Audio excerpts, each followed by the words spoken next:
We're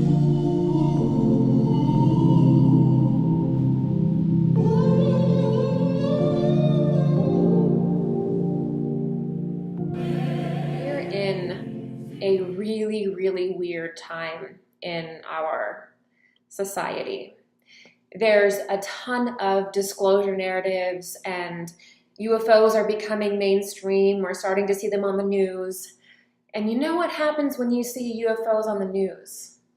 Is you get permission to believe that they exist.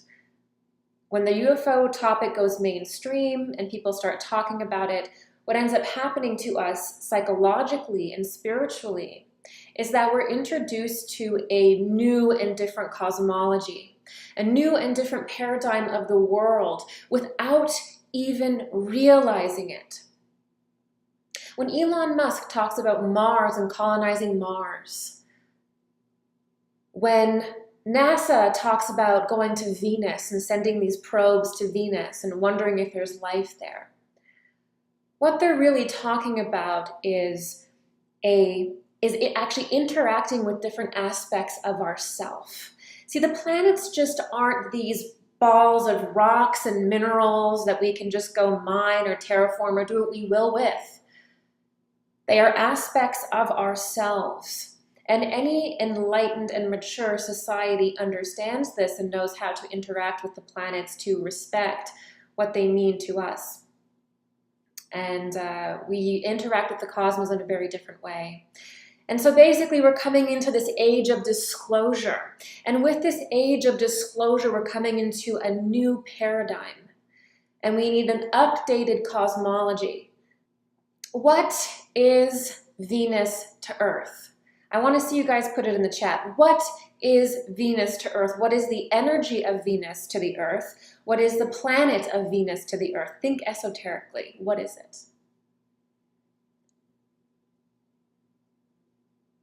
Venus is Earth's twin. Even NASA will call it that. Even scientists will call it that because it's so physically similar. But Venus is actually also Earth's spiritual twin. And in esoterica, Venus is actually the higher form of the Earth. It is the higher aspect of the Earth, or the etheric body of the Earth. So really, when we're looking at the Earth, what we're looking at is our Earth that we're on in the third density. And then we have all of these spheres that are the planets in our solar system that are kind of surrounding our Earth at a different density. And the spirit of the Earth is actually alive and moving and expressing itself through all of the different planets. And it's unified in the sun. And that's why all the planets surround the sun, okay? So there's this beautiful spiritual cohesion that's really going on when we look at our solar system. Is we're looking at ourselves, we're looking at an initiation process, we're looking at aspects of ourselves that are alive in the planets, and our Earth incarnates as each of the planets in various densities. And where we are today, where we are now, is actually in the third dimension, but there's a higher sphere that represents a higher density, or 5D, and that is Venus. That is Venus, and there's a bunch of really cool anomalous things about Venus that kind of, if you have a keen eye, you can kind of pick out and see why Venus is a little bit different than some of the other planets.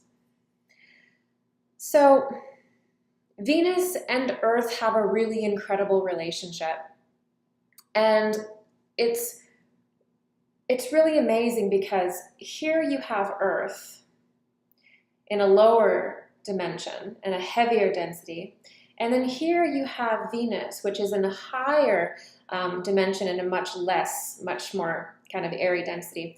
And what happens over time with just the rhythm of our beautiful cosmos is that they go like this.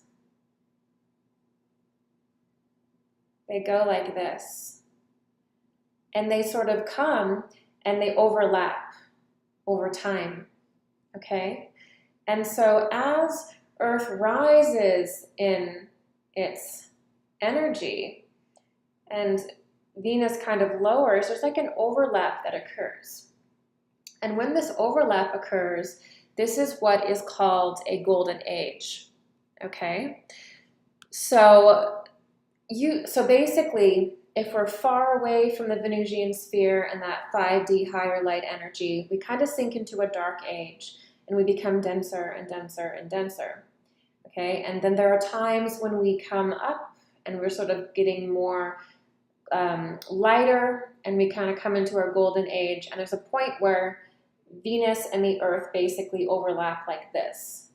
Now, this is not physical, okay? The 3D physical plane only kind of mirrors or expresses these to certain degrees. This is a multi-dimensional cosmology, and this is really what I mean by we need to update our cosmology, because it is a multi-dimensional system that we live in, and we are multi-dimensional beings, and we need a multi-dimensional cosmology. We do not just need to have a 3D cosmology where we measure the types of ice around the rings of Saturn, or we mine asteroid FC37b for all the minerals on there.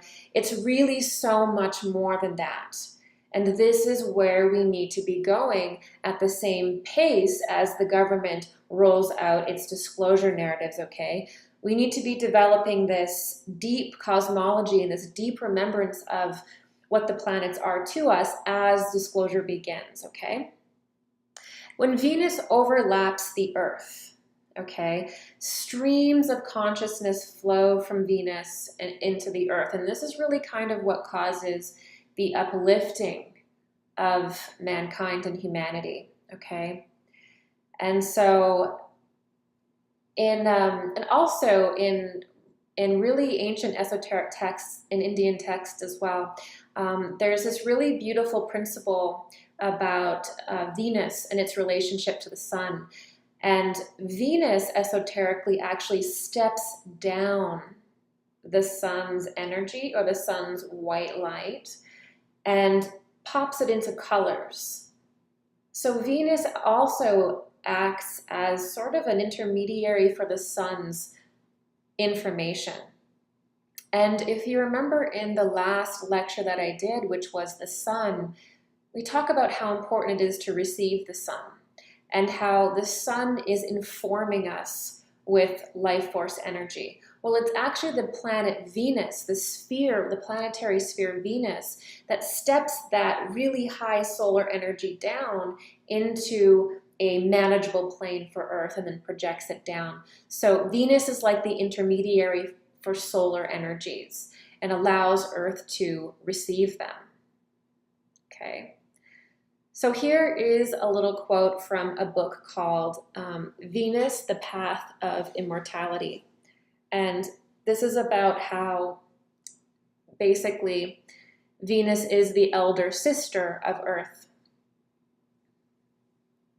Venus is the higher aspect of our Earth. It directs its energies towards us to raise the Earth to sublime states. This is why it is called the elder sister of our Earth. Its link to the Earth is the North Pole. I'll read that one more time. Its link to the Earth is the North Pole.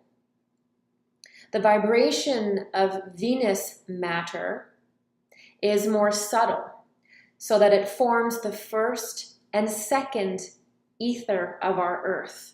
And what they mean by this is that Earth has an etheric body, just like humans do. Humans have an etheric body. Humans have an astral body. So Venus is basically forming the etheric body of Earth, or the first and second layer of that, okay?